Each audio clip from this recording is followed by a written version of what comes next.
All right, back here on One Bills Live. Chris Brown here with you, and set to welcome in former Bills center Mitch Morse for his weekly segment, which we've titled From the Armchair, presented by Raymore and Flanagan. Raymore and Flanagan is a proud partner of the Buffalo Bills, so we welcome in Buffalo former center Mitch Morse, also the host of the Monday Mornings with Mitch podcast.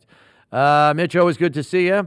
A lot easier game to stomach last week, although it was a ping pong match for a while. Or at least it seemed that way, with as much as my head was turning back and forth, watching this thing go up and down the field in both directions. What would you say? I mean, we'll get into your nuts and bolts of this, but what was the overriding boulders for you with this performance from the team? Well, I think, Chris, early resiliency, right? It's definitely not. I thought the defense had a great opening drive, and then of course the offense sputtered at probably the worst place you can, but another great defensive stout drive there. It was fun, dude. I had a blast watching the game. It was a celebration of football in Buffalo. I was giddy, and short and sweet, my friend. It was one of those things that the stat line was insane. The boys are partying. I mean, Josh had one of those incredible games that a lot of players just only dream for once in a lifetime, and this is the second time he's put something like that together. So I'll tell you what, as even as a casual fan, Chris, I had a blast watching that game there, baby. Yeah, it was fun. Just as fun to call, I assure you. But let's get to some of the nuts and bolts that you pulled out of this one. We saw Jordan Poyer get a lot of playing time. He's kind of factored in more and more here. And I have a second part of this question that I'll ask you after this, but Poyer was a factor in the run front on the inside. The problem was all those big runs got to the edge and on the outside. That's where Tampa kind of made their hay in the run game, but Jordan was pretty productive on Sunday.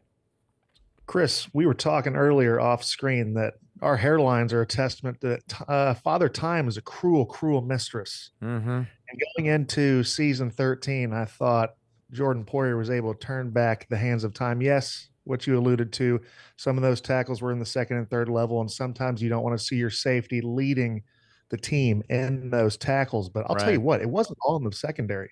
He was filling holes. He was making open field tackles. I mean, 15 tackles, 7 solo tackles, 10 in the first half. Chris, that's what you want out of a guy who's done it for a while, a guy that you brought in as who knows what they expected him to be, but he is plugged in beautifully. He's hitting his stride at the perfect time. And it just felt right as a Bills fan and as an ex-player to see number 21 Jordan Poyer out there just throwing his body around, letting the Holy Spirit take over and taking a few souls while he was going after it.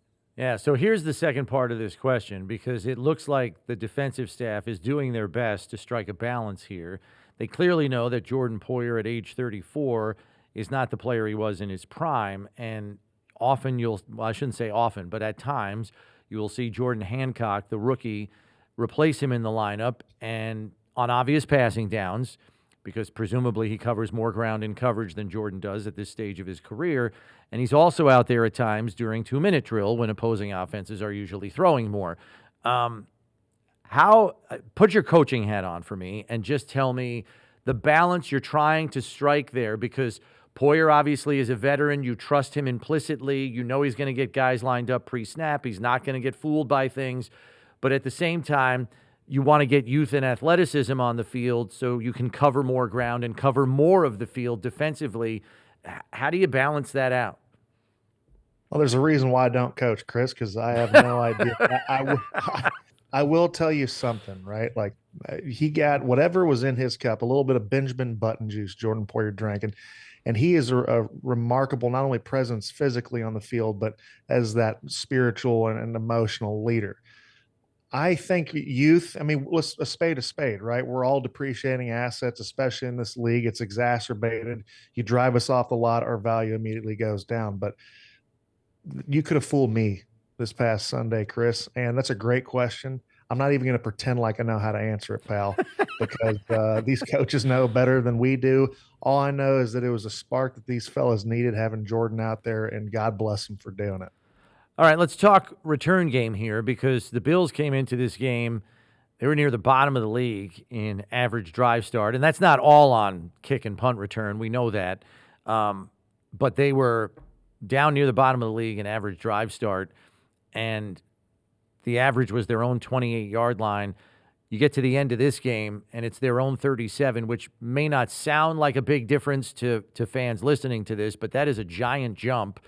And at the end of the day, they have 73 more total kick return yards than the Bucs, who had the same number of kick returns, 6 and 6. And that's that hidden yardage that I know Coach McDermott talks about all the time. What did you make of the return game? Well, special teams is the thing that's often thought, forgotten about until it becomes something. It's become a hot button topic around the Buffalo Bills. You got a guy like, first of all, McCole Hardman. I know he put the ball on the ground that one time, but setting the tone with that 61-yard return. And you got a guy like Ray Davis who averaged, almost 40 yards per return, having 158 yards returning total. It adds some juice. Look at these guys firing on, blocking. Of course, it's not a one-man show, but the energy it brings, right? You're running on the field as an offensive lineman or an offensive player. Of course, like the closer you are to that 50-yard line is a beautiful thing, but the juice that you it's kind of a piggybacking off of as those guys are partying off the sideline after doing something really remarkable. It's palpable, man. It's a tangible thing that you can kind of garner and make it into something, one of those drives. I thought it was an awesome deal and something that I hopefully is celebrated a little bit this week. I know it's a short week, but hopefully they can also piggyback off that and bring it into this, really going to be a tight game in Houston. Yeah, because it's like Steve always says, if you can give your offense a drive start at the 40 instead of the 30, that's one less first down they got to get. So it makes a difference. Passing game obviously was off the charts. Some off-script plays, and look, I'm all for rainbow moonshots down the field, but this team also showed if you just get some of their skill guys in space, they can be home run hitters for you, and you don't have to throw a low percentage ball 40 yards down the field. No, Chris. Of course, those high flyers are super sexy, especially if you kind of hammered those in the end zone. We had one or two of those. I can think of the Tyrell Shavers one. Yep. But you had four guys that averaged over 20 yards a catch. And then you had another guy who had 40 yards over 4 catches or something like that with Gabe Davis, who was, talk about an energy setter. You could just see what that meant to those guys. And of course, selfishly, he's one of my best friends to see him go out there and do his thing. Josh was mobile in the pocket. The fellas protected their tails off. Yes, those were 2 interceptions, but you live by the sword, you die by the sword. This team showed that it was multiple, that they could, of course, kill you on the ground, but then you have 300 and something yards in the air. And then you guys like Ty Johnson, who catches that ball, goes for it, and they have receivers blocking their tails off. Dawson Knox, Curtis Samuel, Shavers down the field. Khalil Shakir has become one of the great run blockers at that receiver position in the NFL. It's just fun to see. And I think it was a statement to the NFL that said, yes, Buffalo loves to run the football. They love to be under center. But if they want to, they can take the top off. And now it's something you got to study, and it's going to set up everything else around it. Yeah, because that was going to be my next question. With Houston coming up this week, obviously we've already discussed this briefly.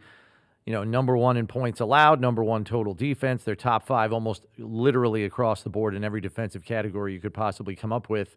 When they see this on film, I almost inherently feel like it forces them to play the run maybe more honestly than they might have had they not seen this performance leading up to their game. Would you agree with that? Totally agree. Another thing we're going to call a spade. This is a nasty-ass defense, Chris. Yeah. I was in that division last year, and it's no fun playing. They're an exceptional football club, inspired especially on defense, and they've held their opponents to, in those last 4 wins, 100 yards or less. I think 2 or 3 of them 50 yards or less running.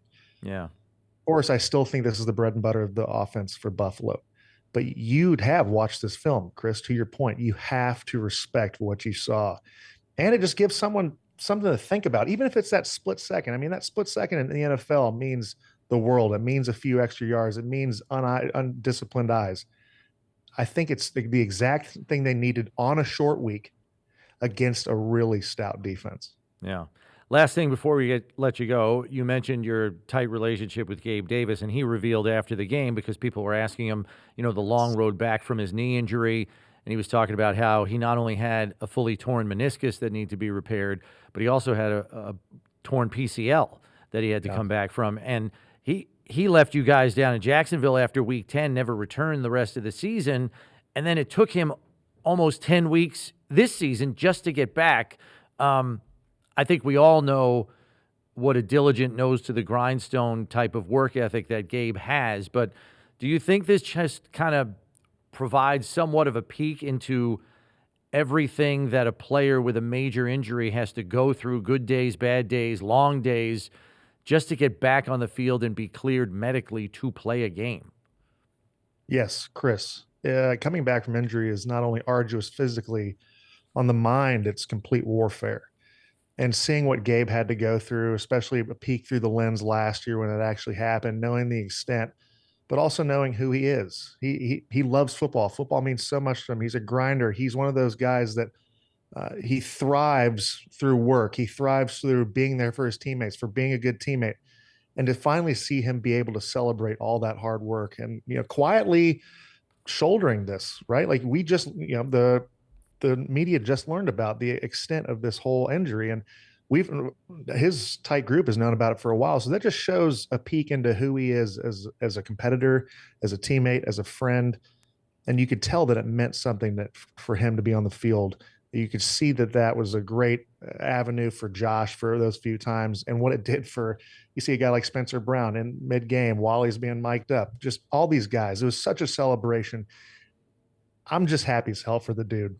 And that's a completely selfish take. I think he's going to be a great addition to this team in the back half of the season. I hope we get to see him celebrated more throughout these next few weeks. Yeah, I mean, you could see it. Like every play that he made, his teammates were really quick to dap him up or pat him on the helmet or whatever. Like everybody kind of gets welcomed in with open arms when they get here, but it was just a little bit different, obviously because of the past history and everything. Just to see him doing it again in a Bills uniform clearly brought some joy to his new and old teammates again here. So it was really cool to see that.